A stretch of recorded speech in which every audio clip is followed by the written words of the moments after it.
es algo natural, desde luego es humano, es una respuesta fisiológica y al tiempo emocional de nuestro cuerpo, que ante una situación que nos impacta emocionalmente de manera negativa, un pesar, un trauma, pues lloramos. Hablamos de eso precisamente, de llorar. Cuando vemos a alguien llorar, no sé, empatizamos, ¿verdad?, con la persona, ¿no? Es señal que está afectado emocionalmente, que está sufriendo, que está pasando un episodio doloroso, señal de que algo no va bien, ¿verdad? Pero normalicemos llorar, porque es un acto natural también, sobre todo nosotros los hombres, ¿no? Aquella historia que nos han inculcado desde pequeñitos, no sé si a mi generación más, que pienso que ahora desde luego ya no se hace aquello, los niños no lloran, ¿no? Como decía Miguel Bosé, ¿no? Tienen que pelear. Bueno, pues una creencia tóxica esta, desde luego, que nos han inculcado y que tenemos que, desde luego, llorar es un acto tan humano. Además, la sensación que da es que cuando lloramos ya como que, no digo que la pena sea menos, ¿no? pero como que descargas, ¿no? Se alivia de alguna manera, ¿no? Da esa sensación. Ahora hablaremos con el experto y que nos cuente cómo se produce, digamos, el proceso. Y también hay personas que dicen, mira, es que esta persona, nada que le dicen sea llora, ¿no? Tiene como el llanto a flor de piel. Y otras personas que, o porque se hacen las duras, o porque les cuesta más el llanto, les cuesta más soltar una lágrima. Pues hoy hablamos de eso precisamente, del llanto. Y lo hacemos de la mano del psicólogo Enric Valls, que también ha terminado sus vacaciones y que aquí lo tenemos incorporado, para hablarnos efectivamente de las cosas, de las emociones, de la mente, de cómo funcionamos. Y el llanto es bien fascinante, ¿verdad, Enric? Así ¿Qué tal? es, ¿Cómo Timo. estás? Muy bien. En vacaciones normalmente no se llora, porque uno no entra en vacaciones, también puede ser, ¿no? Pero quiero decir, puede pasar una desgracia, ¿no? Pero está asociado el llanto con un evento, pues, doloroso, ¿no? Con una situación traumática, que estamos en problemas, ¿no? Que la cosa no va bien. Sí, así es. Generalmente solemos llorar por la pérdida, ¿no?, de un ser querido o de algo que deseamos o que queremos. Luego también es cierto que podemos identificar el lloro como una forma de expresar la alegría. Hay personas que lloran por alegría. Fíjate, es un lloro porque inconscientemente la persona se anticipa que eso va a acabar. Y entonces es como lloran de alegría, pero es por algo que es momentáneo, ¿no? O es instantáneo. Sí, no es verdad. Ante determinadas películas de humor o un chiste o tal, es verdad que ay, mira, lloro, pero lloro de alegría, lloro de la risa. También la alegría se puede expresar con el llanto, es curioso, ¿no? Sí, es cierto que aquí yo siempre planteo una pregunta que es, ¿qué es más fácil, llorar con el que llora o reír con el que ríe? No es fácil. ¿Qué es más contagioso? Claro. Es curioso. Desde el punto de vista psicológico, ¿qué sería más contagioso? ¿Contagia más la risa? El bostezo también dice que es, pero esto es otro asunto, esto es fisiológico, ¿no? ¿Pero qué se contagiaría más, la risa o el llanto? Es mucho más sencillo llorar con el que llora. Porque partimos de la base de que nuestra mente está diseñada para siempre poner el foco en aquello negativo, para buscar una solución, ¿no? Siempre una emoción positiva nos cuesta mucho más retenerla, porque no estamos diseñados precisamente para esa positividad. Estamos diseñados para la negatividad como una forma de supervivencia y de protegernos y de intentar solventar una situación que nos produce un malestar. Pero efectivamente, llorar es una vía de comunicación. De hecho, durante los 2 primeros años, los bebés lloran en una media de 400 veces. Es una forma de expresar. Y mira si se ha estudiado que lloran en un do sostenido. Luego el bebé se va haciendo más mayor y ese preadolescente identifica el lloro como una forma de, ya lo decías al inicio, ¿no?, de debilidad, de vulnerabilidad. Siendo adultos eso se va transformando, aunque efectivamente aquí hay un aspecto cultural, ¿no?, de crianza. En el hombre la media llora entre 7 y 10 veces al año y la mujer entre 30 y 60. Porque en la mujer está mucho más normalizado. Cuando una mujer está pasándolo mal, lo que hace es compartirlo con otra mujer o las emociones están mucho más naturalizadas, ¿no? El hombre llora en 2 ocasiones.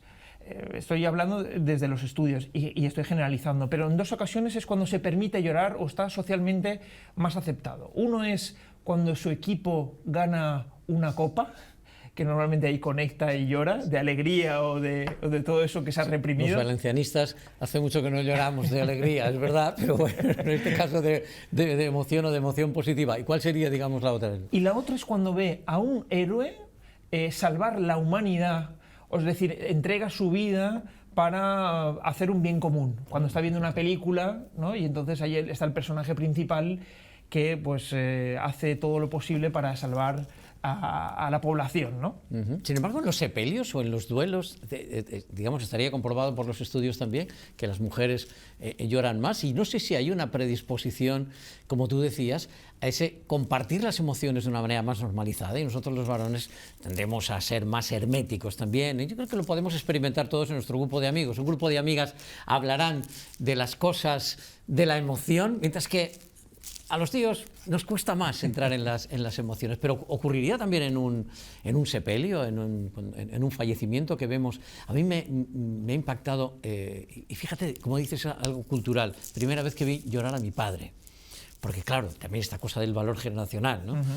Claro, me quedé, no sabía qué hacerme yo, cómo podía consolar a este hombre, y este hombre estaba consolándose a sí mismo también de alguna manera, y estaba calmando su dolor. Nos impacta más el llanto ¿por qué nos impacta más?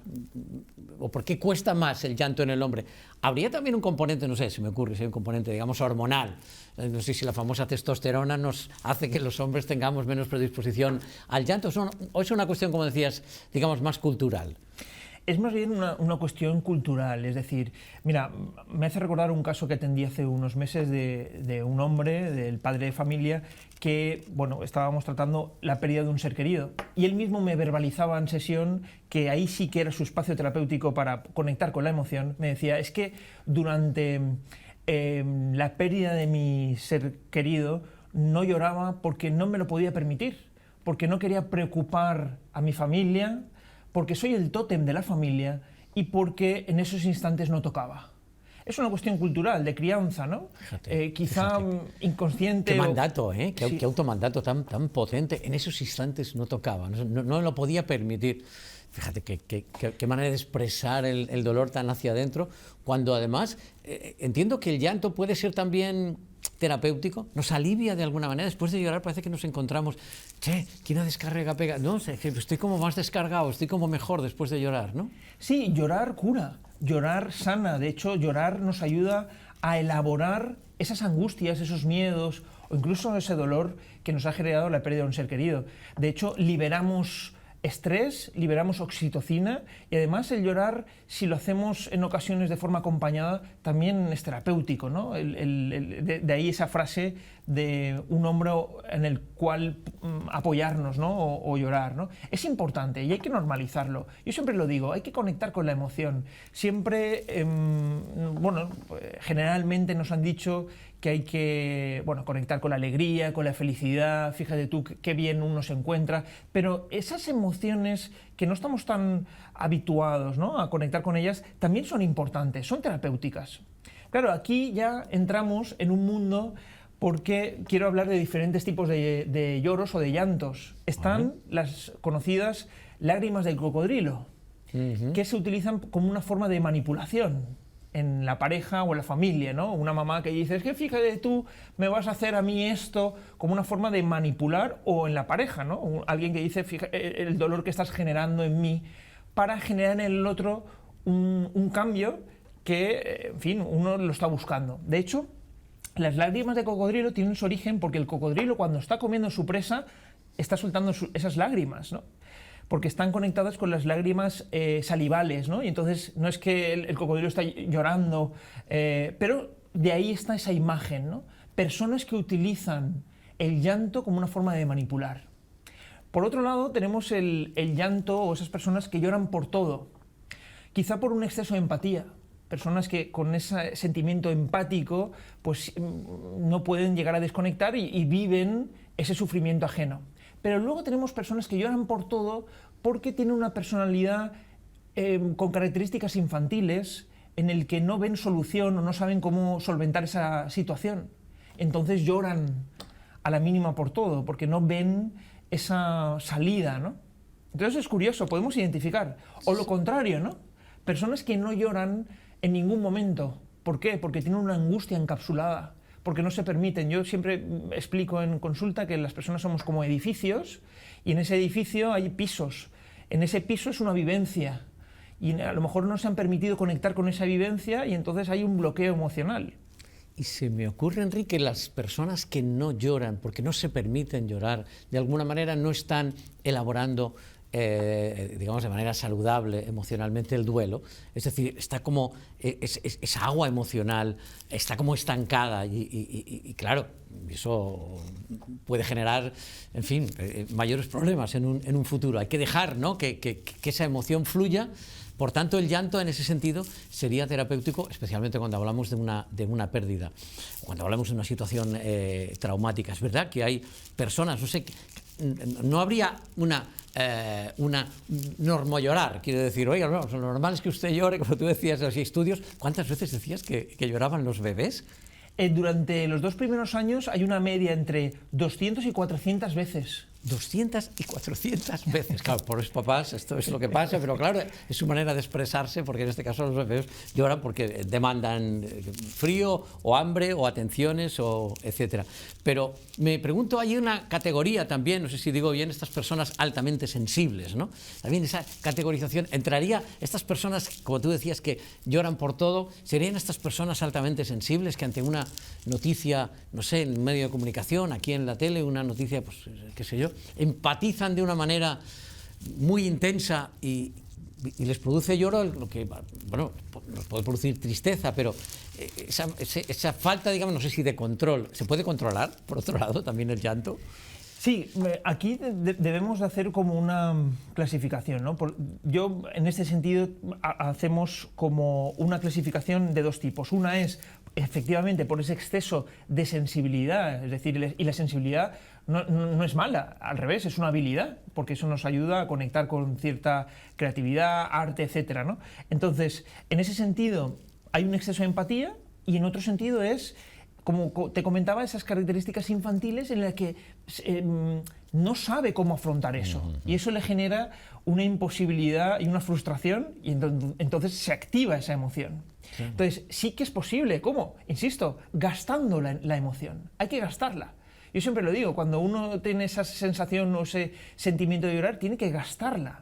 ¿Para qué? Para agotarla, porque de ahí esa frase, ¿no? Lo que la boca calla, el cuerpo habla. Y el cuerpo entonces es cuando se somete, se encapsula, y aquí hay 2 opciones, o implosionamos o explosionamos. Puede venir una enfermedad. Efectivamente, es la plataforma de la enfermedad, ¿no?